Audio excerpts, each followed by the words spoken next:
During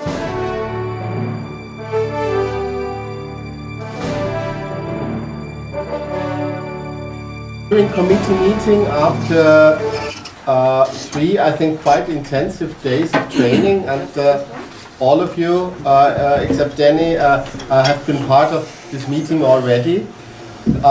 With a view of that, with a view of having had already quite exhaustive and interesting and intense week, and with a view that also many things which are on our agenda have already been addressed in the meeting itself, and with the view that all of our information as far as validation is concerned, this is not something you do in half an hour at the end of a long training day.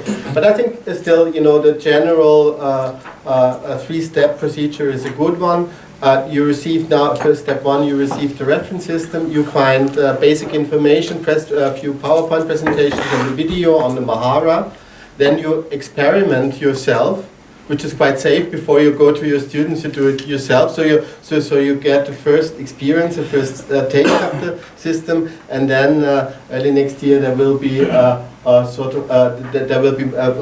more information on in the training pack and an online session also on it. So I think after that this should be quite possible. And if you still find the time, you can maybe do this little slot in the afternoon demonstrating. For me, this was. It's really to bring in new forms of entrepreneurial learning, and to give tools for enhancing students' mindset, entrepreneurial mindset. And so I think there are more tools for enhancing this reflection process and for triggering something off in the individual students, rather than having a sort of a great certificate like the European computer driving license, the entrepreneurship driving license, which is so I think it would be also important and a good thing, but from my understanding, this is not the main focus of the project.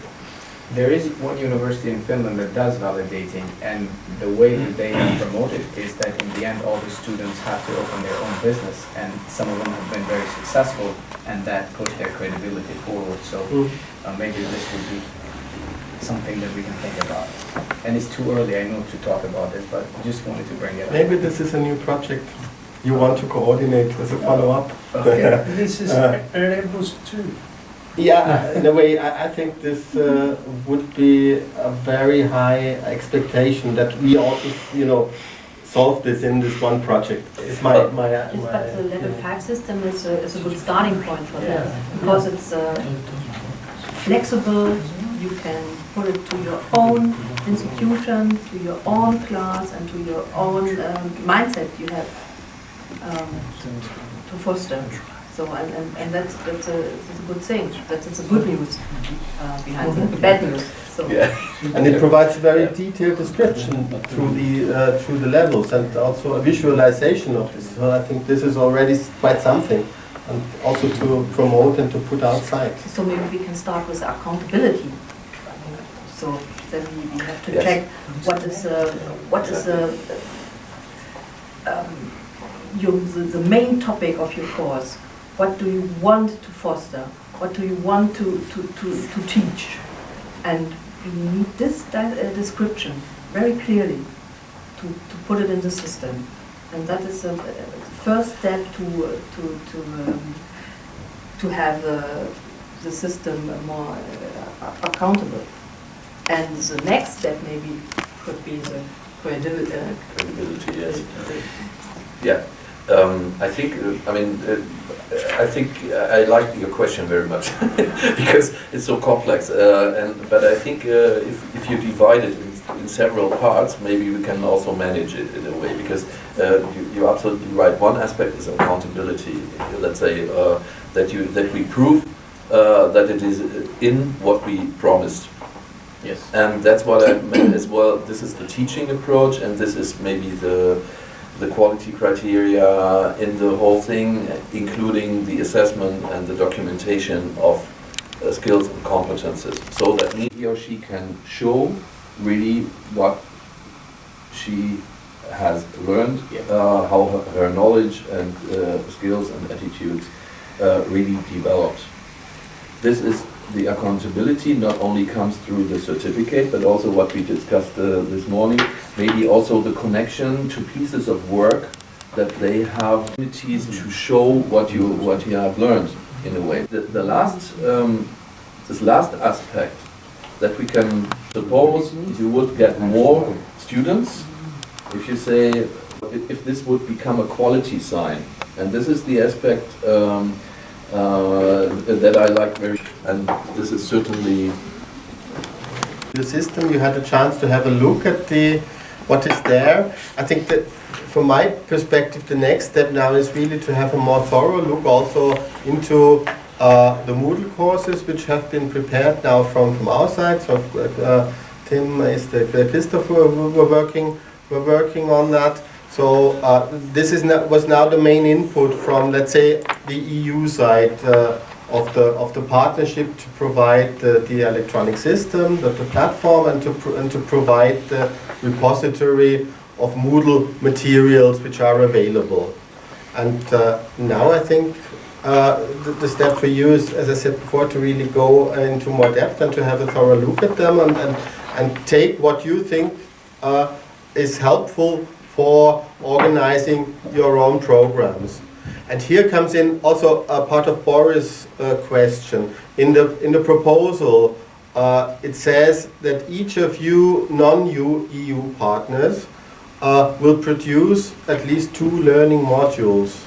And at the end of the day, at the end of the project, you will have to be in a position to point out at least these 2 modules. I think this is will not be a big problem, because you need to build your own programs anyway. You need to contextualize the Moodle content, add things, go into more depth, adapt them to the specific needs to your students, maybe add other elements you think are necessary. And as we discussed before, and Altin rightly pointed out, maybe to go back more precisely on the top 5 competences areas we identified in the research.